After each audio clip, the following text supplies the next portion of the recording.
Hello, good day, and welcome to our channel, Lucav-Howto.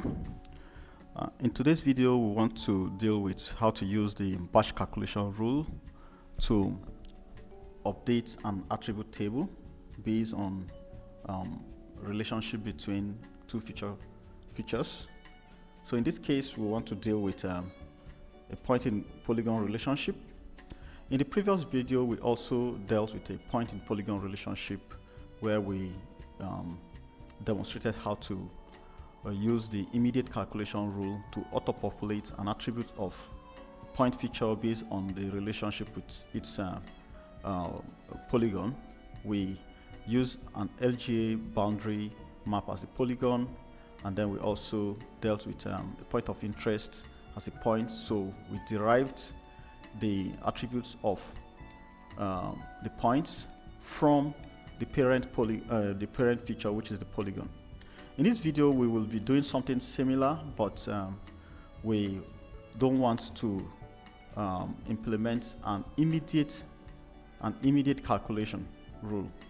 Rather, we want a situation where we configure it, and whenever the user wants to implement it, it will run a process, and then it will be able to generate the data as required. We want to be able to populate new fields in the existing data sets. So it's different from the other one whereby we are working with an empty point feature. In this case, we have an existing data set, so you may have thousands of rows of data, but you just need additional attributes, fields in your data sets. And so it's very important, and please pay attention, so I will take you through. So what are the processes? What are the steps we are going to take? We'll have to have a geodatabase. If you don't have a new one, an existing one, you create a new one, and then we will import the polygon and the points into the geodatabase. In this case, we are working with the local government boundary map, as we mentioned earlier. And the local government boundary map is supposed to have an attribute, a field called local government ID, for which we will be depending on to build the site IDs of the point feature. We will also import in an existing legacy data sets, an existing points feature, which we call it point of interest, and we will create a new empty field, which we will call it site ID. So we want to generate site ID for each of the point of interest. And then we will create a database sequence. This database sequence will enable us to create sequential digits that will help us in generating unique identifier for each of the point of interest. We will also generate global IDs. It's a requirement for attribute rules. So all attribute rules, you are expected to generate global ID. Yeah, and after then we'll generate attribute rules using the batch calculation, and it will be powered by an arcade expression that will run it. And then we'll create error layer, and then we'll add the error layer into the map, and then we'll evaluate, we'll run the attribute rule. So I think it's time for us to go to the processes, the practical implementation of the attribute rules. So let's go to our geodatabase. As we said, let's make it a default geodatabase. One of the first steps is to generate a database sequence. So you go to your geoprocessing tools, and then you use this tool, create database sequence. This database sequence will enable you to create sequential numbers, but it is attached to the database, so you can always call it using an arcade expression. So, yeah, create database sequence. So it will be requesting for the workspace. In this case, the workspace is our geodatabase, and then the sequence name. So I want to call it my sequence, my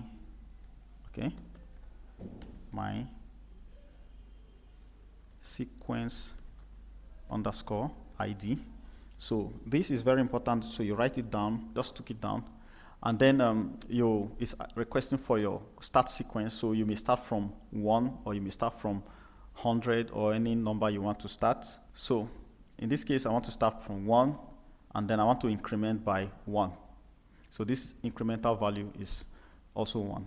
So this will generate sequential values from 1, 2, 3 up till to infinity. And the next thing we have to do is to come to the two feature classes. Let's add them to map. Add them to map, and then we inspect the attribute table. So what we are after here is the local government ID. We want to create an ID in this point of interest map. We want to create a new field and populate it with an ID. And the ID will get some of its digits from the local government ID, and then the next is to increment the IDs. So we will quickly add a fields, and we'll call it POI ID, point of interest ID underscore ID. And we want it to be a text form. The format should be a text because we will be combining both text and numbers. We'll come to field and save it, and then we close it. So we have it and it's empty. So our objective is to populate these IDs with unique data, and it will be derived from this local government ID based on the relationship. So let's place so these are the points. They are within a local government, so it will pick. So this is the ID for this is FCAC. So if you click any of these sites, will have FCAC as part of their IDs, and then the remaining will be unique digits. So some requirements, as we mentioned earlier, for us to create attribute rule, we have to implement two things. One is to generate global IDs. It's very important, and then editor tracker for validation as well as batch calculation.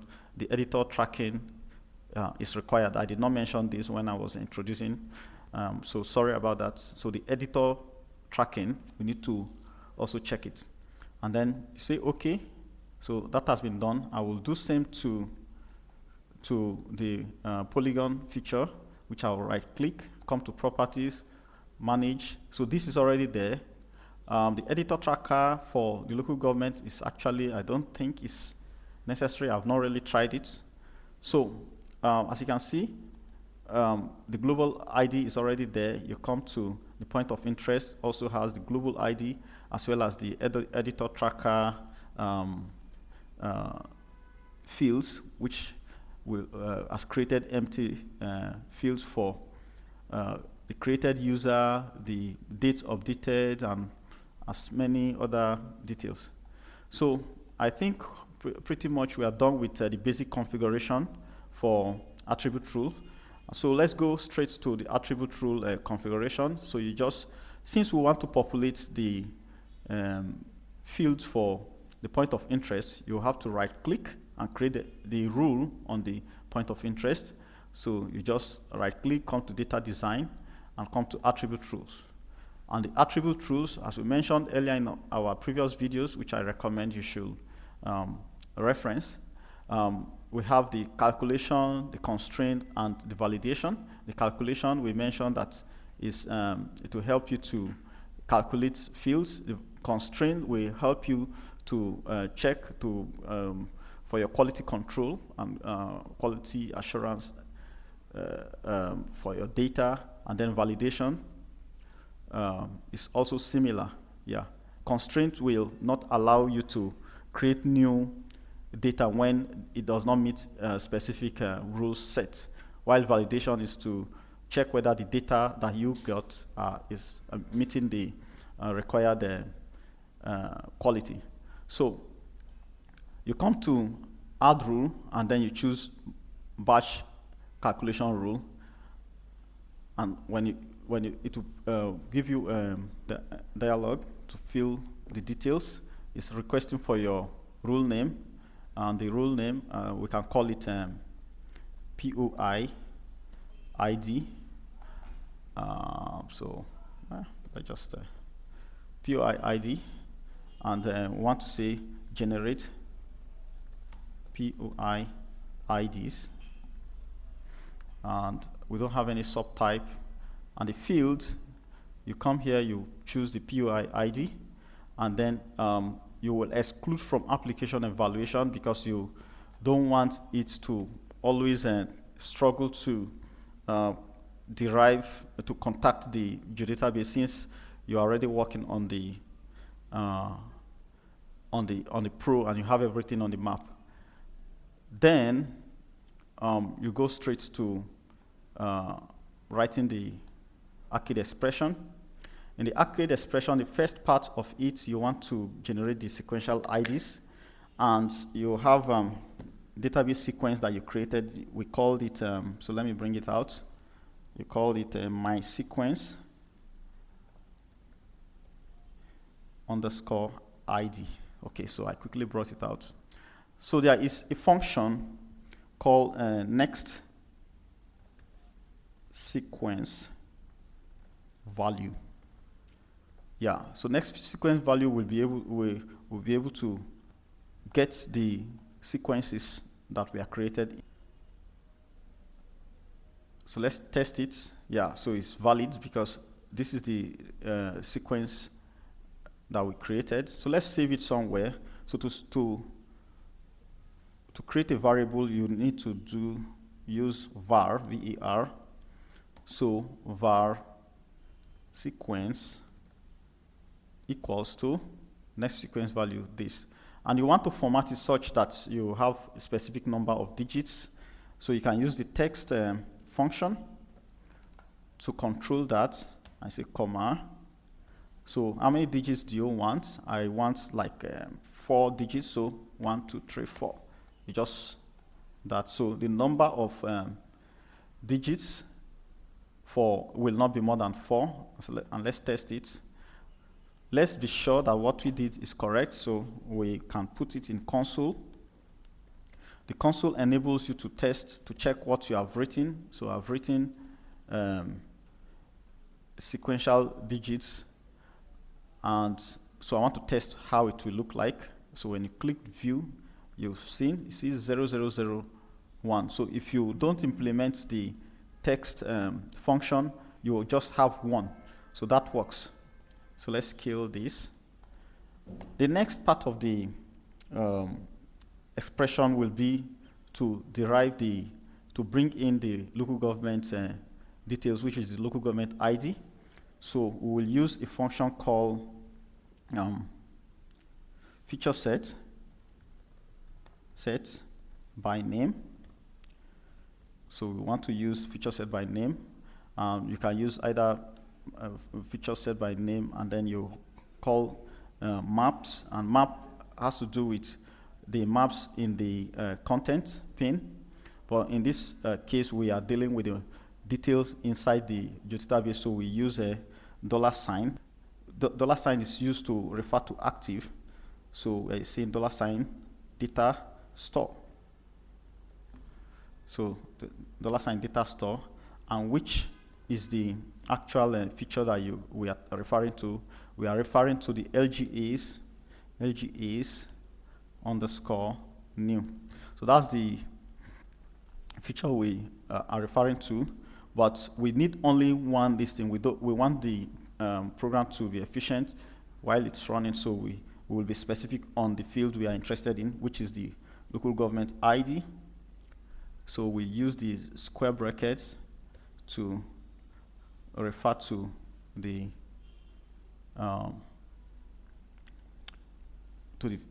feature. So LGE ID, and then we don't need geometry, so we say false. Yeah, Yeah, so let's test it, and everything works. Let's store this in this thing, so let's call it var, var, LGA. So this, as referred to this LGA, but we need it to, we want to say the points that fall within an LGA, pull out the details of those LGA, of those individual LGA. So what do? We use the intersect function. So intersects,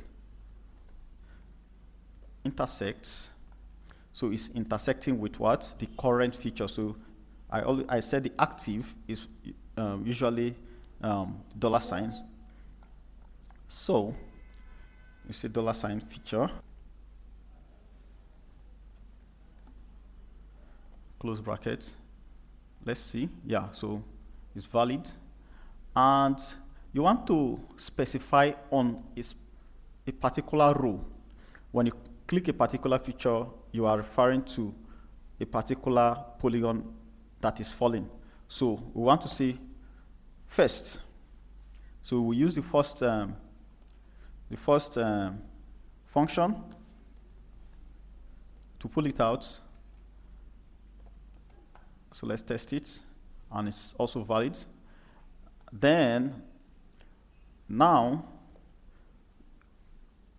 we have it pulled out. So what are we going to do? Let's test such that when a point is not falling in a particular local government, it's falling outside of a local government, it will take certain action and only act on when it is falling in a particular local government. So if it is falling in a particular local government, it derives its attribute from that local government, whereas if it is falling in outside of the local government, there are no local government attributes to derive from. So it will trigger an error if you don't take this action.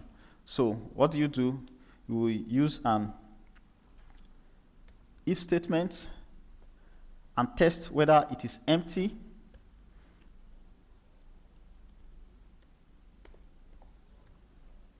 Is empty.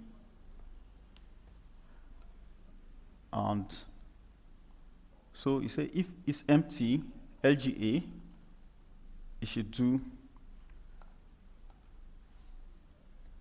So you use the curly brackets to put the action you want it to take. So if it is empty, what should it do? No, rather I will say if it is not empty, right? If it is not empty, so if it is not empty, what should it do? It should pull out the local government ID. So you say local government LGA dot LGA ID. So let's test it. Okay, it's not LG, it's not LEG, LGA dot LGA ID, and it's valid. Plus the sequence. So we want underscore to be in between. So plus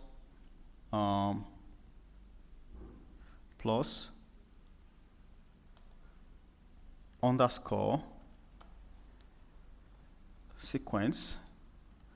You are referring to this sequence. So this is the sequence that was generated here. So you are combining the LGA ID and the sequence. So let's see whether it works.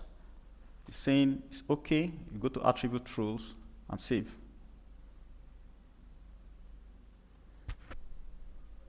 So let's go back. What I have been experiencing lately is that this add error layer some of the times will not be active.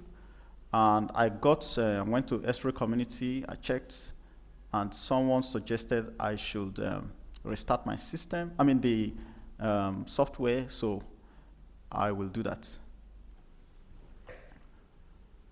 Yeah, so I had to restart my application. So when I right click on it, I see add error layer is now active. So this is something I think Esri should take it up. So when you click on add error layer, you have all the error layers. You have the point errors, line errors, polygon errors, and as many. So what we have to do now is to come to edit, and then the error, you come to the error inspector and you click on it, and it brings you this interface. You come to this evaluate rule, you come to this arrow, get the drop down menu. So it's applicable for both batch calculation as well as validation. So you uncheck the validation, and what you want is full extent. You don't want it to just evaluate only the view, the visible extent. So I want it to evaluate on the full extent. So I want it to evaluate on all where I have all my points. So when you do that, the next thing is to just click evaluate rule. So now it's calculating. So let's open our point of interest table and see whether it's already working on it. Yeah, so it's already computed. So this is it. So let's. So it's already computed. As you can see, these are the new site IDs, and there is no one that is. So they are all unique. So this is exactly how to do it, and it will save you your time imputing data one after the other, when you know that you have a means of automatically generating the table just for the fact that there is a spatial relationship between the two features. So thank you very much, and see you in our next video.